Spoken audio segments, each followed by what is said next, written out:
So here we are, 9 o'clock Saturday morning,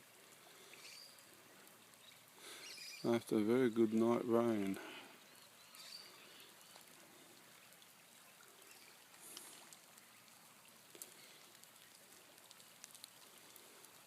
This is what they call a winter creek. It's winter and it's working. There's actually a creek.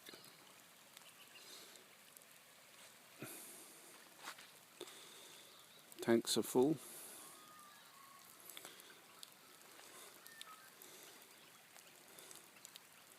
And it's very pretty here this morning.